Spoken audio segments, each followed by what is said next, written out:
Selamat berjumpa kembali rekan-rekan Pustaka Informatika. Pada video tutorial kali ini kita akan membahas tentang pemrograman aplikasi mobile menggunakan Android Studio. Nah, untuk materi pada sesi pertama ini kita akan berkenalan dulu, memahami tentang seluk-beluk dari aplikasi Android. Yang pertama adalah kita coba berkenalan dulu tentang apa itu Android. Jadi kalau secara literatur yang kita jumpai itu Android adalah open source dan merupakan sebuah sistem operasi. Jadi Android ini adalah sebuah sistem operasi seperti lazimnya sistem operasi yang lain, maka dia adalah sebuah perangkat lunak yang nantinya akan ditanam dalam sebuah perangkat keras. Nah, Android ini adalah sebuah sistem operasi berbasis Linux. Nah, jadi sistem yang membangun Android ini itu adalah sebuah kernel Linux. Kemudian biasa diaplikasikan atau diimplementasikan dalam beberapa perangkat seperti smartphone, kemudian tablet, bahkan sekarang juga sudah merambah ke jam tangan digital. Jadi ada jam tangan yang sistem operasinya adalah Android. Bahkan ada TV, kalau di kendaraan juga ada perangkat tertentu yang menggunakan sistem operasi Android. Kemudian Android ini dikembangkan oleh sebuah konsorsium yaitu Open Handset Alliance yang dipimpin oleh Google dan beberapa perusahaan yang lainnya. Jadi Google ini yang memimpin proyek pembuatan sistem operasi Android. Kemudian muncul pertama kali itu adalah versi beta. Versi beta ini adalah sebuah Android Software Development Kit atau SDK yang muncul pertama kali pada tahun 2007, kemudian rilis versi pertamanya 1.0 itu pada bulan September 2008. Jadi cukup lumayan lama Android ini merambah di dunia IT ya. Pada tahun 2012, tepatnya tanggal 27 Juni, dirilis versi 4.1 yang punya codename yaitu Jelly Bean. Jadi sudah menjadi sebuah kelaziman bahwa versi API dari Android itu menggunakan kode nama atau istilah lainnya itu codename. Jadi misalnya 4.1 di sini versinya adalah versi Jelly Bean. Kemudian nanti ada versi berikutnya di beberapa API yang muncul atau dirilis. Misalnya versi sebelumnya itu ada versi 1, ada cupcake, ada donut. Kemudian ada di versi 2 itu ada eclair, ada frozen yogurt atau froyo yang biasa kita kenal ya. Ada gingerbread, kemudian di versi 3 kita mengenal honeycomb ya. Kemudian di versi 4 ada ice cream sandwich. Nah, mulai 4.1 sampai 4.3 kita mengenal jelly bean. Kemudian di versi 4.4 kita mengenal KitKat. Nah, jadi memang Android ini menggunakan codename jenis-jenis makanan. Nah, nanti rekan-rekan bisa coba cek beberapa versi Android yang lain itu juga menggunakan codename berupa makanan dan minuman seperti itu. Selanjutnya kita bisa melihat dan memahami tentang arsitektur Android. Jadi kalau kita sebagai developer sistem atau pengembang aplikasi, kita bisa melihat dan memahami terlebih dahulu arsitektur apa saja yang terdapat dalam sistem operasi Android. Nah, secara umum ini ada 4 layer atau 4 lapisan. Jadi lapisan paling atas ini adalah lapisan aplikasi, kemudian di bagian bawahnya ada lapisan application framework, Di bagian bawahnya lagi ada library, kemudian ada Android Runtime, dan lapisan yang paling bawah atau sebagai inti dari sistem operasi Android adalah Linux kernelnya sendiri. Nah, kita bisa coba lihat lapisan yang paling atas, yaitu adalah lapisan dari kita kenal dengan istilah aplikasi. Jadi aplikasi yang kita buat menggunakan Android nanti akan berada di lapisan paling atas, dan lapisan inilah yang nantinya akan melakukan interaksi dengan user. Biasanya user akan memberikan input, misalnya kalau di situ ada aplikasi browser, maka user berinteraksi dengan browser untuk memasukkan alamat URL, kemudian dieksekusi di lapisan aplikasi dari browser tersebut. Kemudian ada aplikasi misalnya email.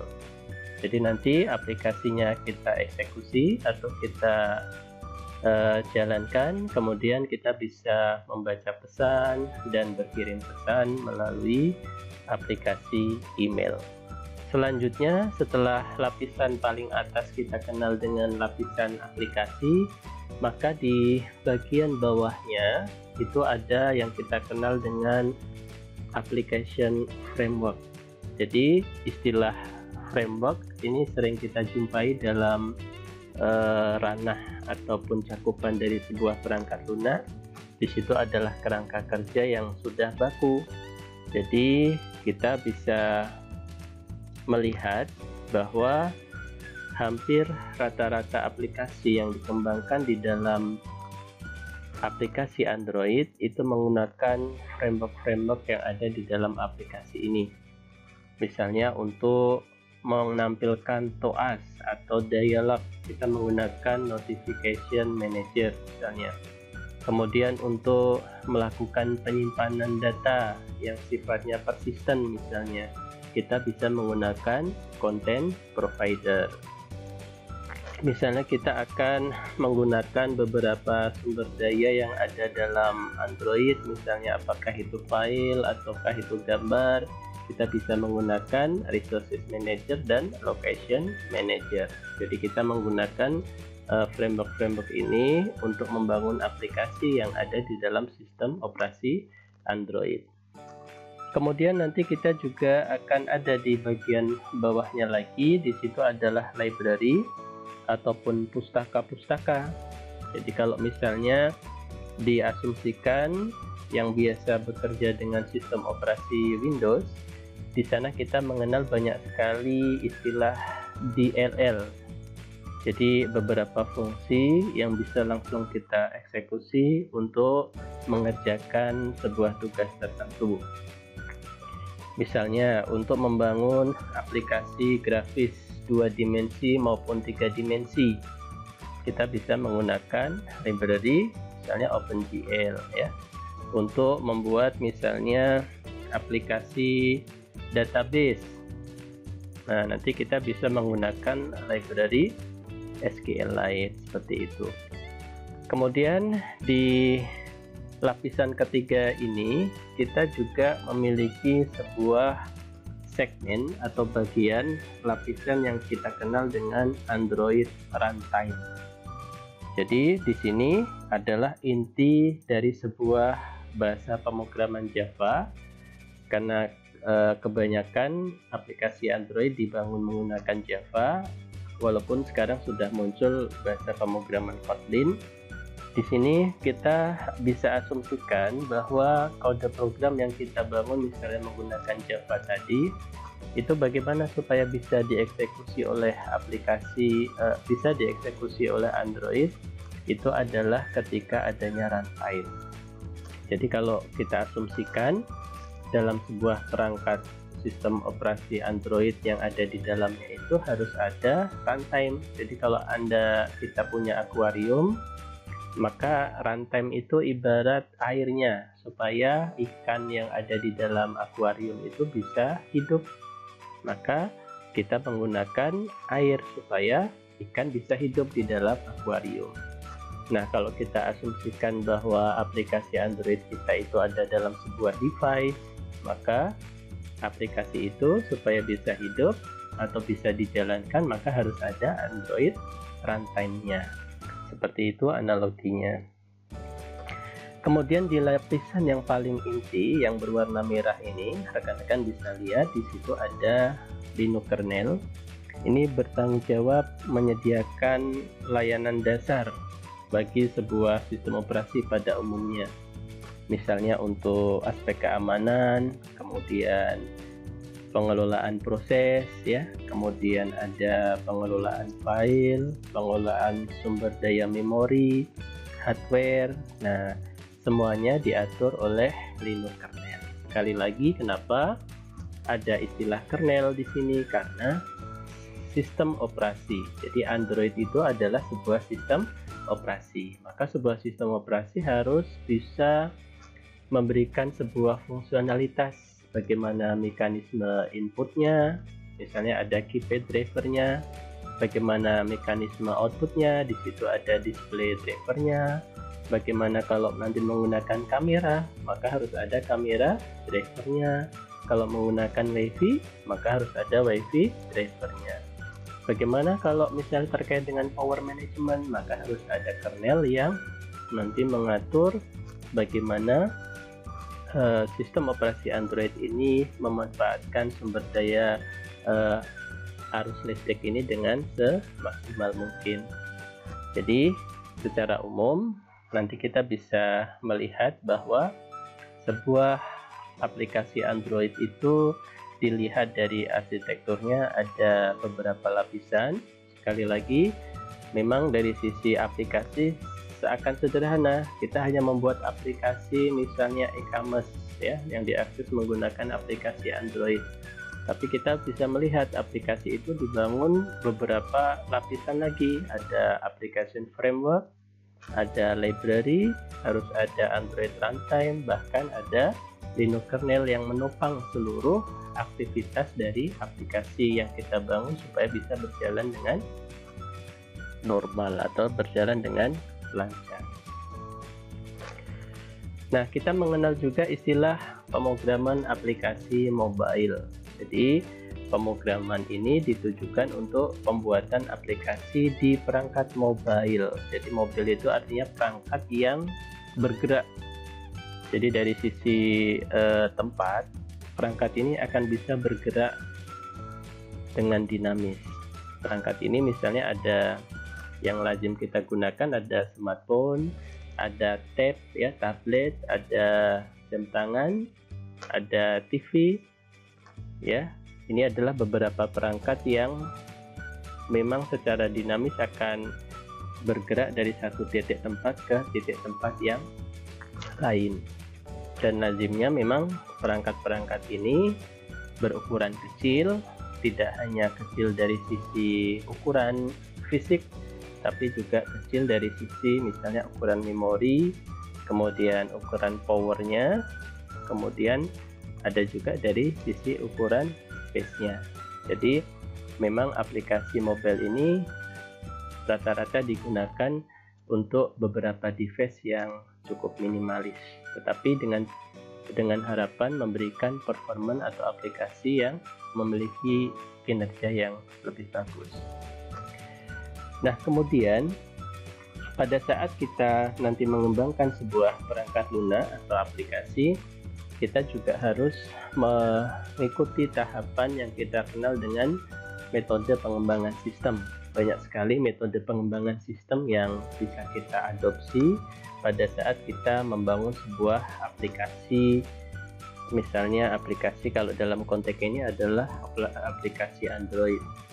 Nah, di sini kita mengenal istilah namanya model waterfall. Nah, kenapa disebut dengan model waterfall atau istilahnya model air terjun? Di sini rekan-rekan bisa melihat bahwa setiap tahapan di sini misalnya ada analisis, ada desain sistem, ada implementasi, ada testing, deployment, dan maintenance. Ini masing-masing ini tahapannya dimulai dari yang paling awal dulu, kemudian turun ke tahap berikutnya dan sampai ke tahap yang terakhir. Jadi misalnya tahap pertama itu kalau kita membangun sebuah sistem informasi ataupun dalam konteksnya adalah aplikasi, kita selalu melakukan analisis terlebih dahulu. Analisis ini biasanya dilakukan oleh seorang analis sistem. Jadi analis sistem ini yang nanti melakukan gathering ataupun kebutuhan apa saja yang harus dimiliki oleh sebuah sistem informasi atau fitur apa saja yang nantinya harus tersedia dalam sebuah perangkat lunak atau aplikasi. Biasanya nanti seorang analis ini akan melihat requirement analisisnya itu, melihat sistem yang sedang berjalan itu sejauh mana, kemudian mengembangkan sistem yang baru itu juga nanti sejauh mana harus memenuhi beberapa kebutuhan yang ada. Nah, setelah dianalisis baru didesain, dirancang. Nah, di rancang ini kita mengenal ada rancangan input, ada rancangan output, ada rancangan proses, ya, ada rancangan basis data. Mungkin dari sisi arsitektural nanti ada rancangan arsitekturnya, yang semuanya itu adalah sebuah blueprint dari perangkat lunak, aplikasi atau sistem informasi yang kita kembangkan. Jadi biasanya tahapan analisis dan desain sistem ini satu rangkaian kegiatan, ini dilakukan oleh seorang analis sistem, ya. Kemudian nanti sudah terbentuk sebuah blueprint tadi, rancangan input, rancangan proses, rancangan output, ya, rancangan arsitektural ataupun nanti rancangan sistem keamanannya, baru diimplementasikan seluruh rancangan itu menggunakan beberapa perangkat lunak yang digunakan untuk membangun sistem. Misalnya kalau dari sisi rancangan prosesnya kita menggunakan misalnya analisis desain berorientasi objek. Di sana ada banyak sekali diagram, misalnya UML, ya, ada kelas diagram, kemudian nanti ada activity diagram, misalnya ada sequence diagram. Nah, itu semuanya adalah rujukan bagi pengembang sistem untuk membangun perangkat lunak atau aplikasinya, dan itu dituangkan dalam kode program. Nah, menuangkan desain yang sudah kita rancang tadi ke dalam sebuah aplikasi itu disebut dengan implementasi. Misalnya di sini di tahap desain sistem ada rancangan flowchart program misalnya. Nah, bagaimana mekanisme login misalnya, di situ dirancang menggunakan flowchart. Nanti pada saat diimplementasi, maka di sana akan menggunakan kode program. Bagaimana rancangan basis data? Sudah dirancang nama database-nya ini, misalnya tabelnya jumlahnya ada berapa belas atau berapa puluh, nama tabelnya ini, definisi kolomnya seperti ini, diimplementasikan. Maka diimplementasikan kita menggunakan software namanya database management system. Nah, database management system ini misalnya apakah itu MySQL database server, Oracle database server, atau SQL server database server, kita memilih menggunakan salah satu database management tersebut untuk mengimplementasikan rancangan basis data yang sudah kita rancang di tahap desain sistem. Nah, itu yang kita sebut dengan metode pengembangan sistem. Jadi ada analisisnya sudah dilakukan, kebutuhan-kebutuhan apa saja yang harus ada dalam sistem, kemudian dirancang untuk sistem yang baru, kemudian diimplementasikan menggunakan perangkat lunak yang sesuai, kemudian dilakukan testing. Testing itu menguji bagaimanakah performance dari aplikasi yang sudah kita bangun atau sistem informasi yang sudah kita buat. Jadi di situ ada testing, misalnya kita memastikan bahwa seluruh input dan outputnya sudah sesuai dengan rancangannya. Maka di situ kita mengenal ada istilah black box, ya. Kemudian ada white box testing. Tujuannya adalah memastikan bahwa aplikasi yang dibangun ini sesuai dengan rancangan yang sudah dicanangkan sebelumnya. Setelah di testing, artinya sudah dilakukan uji coba dan ternyata setelah dianalisis sudah sesuai, sudah mencukupi, maka dilakukan deployment. Deployment itu bagaimana? Kita distribusikan ke pengguna sistem. Distribusi itu kalau misalnya kita diminta oleh sebuah institusi atau perusahaan, maka deploymentnya ya kita install, misalnya kalau memang sistemnya itu harus setiap klien diinstal, maka kita install di setiap klien. Kalau memang nanti hanya cukup di staging, diletakkan di sebuah web server ataupun sebuah komputer server, ya kita install atau kita implementasikan dalam komputer server. Jadi istilah deployment itu bagaimana kita mendistribusikan aplikasi yang sudah kita bangun untuk dapat digunakan oleh user. Kemudian baru kita melakukan tahapan maintenance atau merawat, karena tidak mungkin aplikasi yang sudah dibangun kemudian diinstal itu kemudian tidak terdapat cacat di dalamnya. Biasanya ada beberapa modul dari program yang error atau yang belum sempurna, maka di situ harus dirawat. Atau mungkin ke depan ada versi lanjutannya, jadi biasanya ada versioning. Jadi tahun sekarang misalnya versi 1, karena kebutuhan organisasi yang cukup besar, maka kebutuhan itu harus dituangkan dalam perangkat lunak, maka nanti dilakukan versi berikutnya. Ini adalah tahapan maintenance. Jadi tahapan-tahapan metode pengembangan sistem ini juga harus kita ikuti dalam kita membangun sebuah aplikasi. Dalam hal ini adalah aplikasi Android. Nah, kemudian untuk persiapan di dalam aplikasi kita yang nantinya kita menggunakan aplikasi mobile, ada beberapa software yang perlu kita persiapkan. Di sini rekan-rekan bisa coba install JDK Java Development Kit. Jadi menggunakan versi 1,5 ke atas. Kemudian rekan-rekan bisa install Android Studio, masuk ke alamat developer.android.com/studio. Kemudian nanti silahkan download dan install software Android Studio, karena di beberapa pertemuan berikutnya kita menggunakan Android Studio sebagai IDE untuk membangun aplikasi Android menggunakan bahasa pemrograman Java, sehingga di dalam sistem yang kita bangun nanti kita menggunakan JDK. Silahkan rekan-rekan persiapkan software-software yang kita butuhkan dalam membangun aplikasi Android. Cukup sekian dulu sebagai pengantar untuk kita mengenali lebih awal tentang apa itu aplikasi Android dan beberapa hal penting terkait dengan aplikasi Android. Sampai bertemu kembali pada tutorial video berikutnya.